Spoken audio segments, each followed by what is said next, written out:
Salut tout le monde, j'espère que vous allez bien. On se retrouve aujourd'hui pour une nouvelle journée dans mon assiette. Je suis vraiment navrée de pas poster régulièrement ces derniers temps, mais en fait le travail me le permet pas tout simplement. Mais bon, on va s'y mettre tout de suite et ce jour-là j'ai commencé par boire beaucoup d'eau comme d'habitude et ensuite j'ai attaqué le petit déjeuner.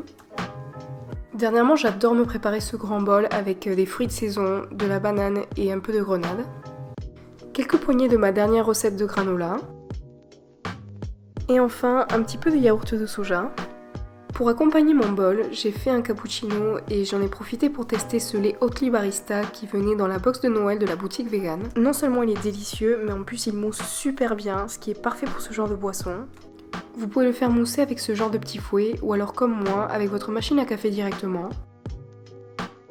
Ensuite, on n'a plus qu'à le verser sur un expresso et ajouter un petit peu de cacao en poudre à la fin. Et voilà, le petit déjeuner était servi. Je vous avoue que je ne soigne pas la présentation tous les matins. En général, je mélange tout, mais bon, c'est tout aussi bon. Et pour moi, c'est vraiment très pratique les matins où je suis pressée et que j'ai pas forcément envie de trop me prendre la tête non plus. Ensuite, pour le déjeuner, j'ai préparé ce que moi j'appelle une salade d'hiver et je l'ai accompagnée avec quelques wraps maison. Ça fait un moment que vous me demandez une recette de wrap maison et celle-ci franchement est inratable. Elle est composée de 2 ingrédients et on a besoin de 150 g de purée de pommes de terre. En général j'utilise des restes. Ensuite on vient ajouter 130 g de farine de blé et on malaxe jusqu'à obtenir une belle pâte. On la divise en parts égales. Moi je l'ai coupée en 4 pour obtenir des wraps de taille moyenne. On les roule sans trop se prendre la tête et ensuite on vient les étaler, on essaie de le faire assez finement. Une fois que c'est fait, on n'a plus qu'à les faire cuire dans une plaque très chaude, 1 minute et demie du premier côté et environ 1 minute de l'autre.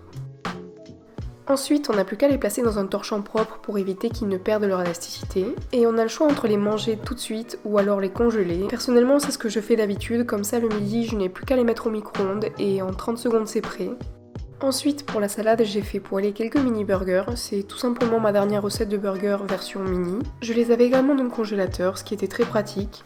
Et voilà, je les ai disposés sur un lit de salade accompagné de brocolis et de potimarron à la vapeur. J'ai fini par ajouter un peu de ma sauce burger. Et vous inquiétez pas, je vous laisserai toutes les recettes qui existent déjà sur ma chaîne en barre d'infos. En tout cas, cette salade, c'est vraiment tout ce que j'aime pour le midi. C'est pas trop lourd et en même temps, ça cale bien. Et franchement, la texture de ces wraps est vraiment top. Même après la congélation, ils restent élastiques et moelleux. Enfin bref, vous pouvez vraiment les tester les yeux fermés. Dans l'après-midi, avant le sport, j'ai mangé 2 poires qui sont absolument délicieuses en ce moment. Et j'ai également mangé une petite poignée d'amandes. Ce soir-là, j'avais le temps de cuisiner, du coup j'ai décidé de préparer un corn chowder, qui est simplement une sorte de soupe crémeuse au maïs, et j'ai eu besoin de 350 g de maïs en conserve ou surgelé, 300 g de pommes de terre coupées en cubes, 200 g de potimarron coupé en petits cubes. Vous pouvez le remplacer par de la carotte, mais moi j'avais ce magnifique potimarron qu'on m'a donné, et du coup j'ai essayé d'intégrer ce produit de saison dans tous mes repas de la semaine. Ensuite on aura besoin de 50 cl de bouillon de légumes, 40 cl de lait végétal, 30 g de céleri haché, une échalote émincée, une bonne pincée de paprika fumé, le jus d'un demi-citron, une demi-cuillère à café d'ail semoule et bien sûr le sel et le poivre si en fonction de chacun. J'ai commencé par faire revenir l'échalote jusqu'à ce qu'elle soit translucide et ensuite j'ai ajouté le potimarron et le céleri. Au bout de quelques minutes, on peut ajouter tout le reste des ingrédients.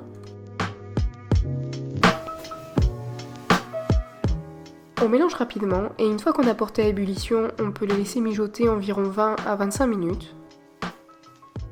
Une fois que c'est fait, on peut le mixer. Personnellement, j'aime bien garder quelques morceaux. Évidemment, on goûte pour ajuster l'assaisonnement et voilà, on n'a plus qu'à le servir. J'aime bien l'accompagner avec un peu de riz complet, de coriandre et une dernière petite pincée de paprika fumé. J'adore manger ce plat en hiver, je trouve ça super crémeux et réconfortant, et ça change un petit peu des soupes classiques. Bon, j'espère que cette journée dans mon assiette vous a plu, et si vous testez une de ces recettes, s'il vous plaît, n'oubliez pas de prendre des photos et de me les envoyer sur mes réseaux sociaux. Je vous souhaite une bonne année, et je vous dis à la prochaine vidéo.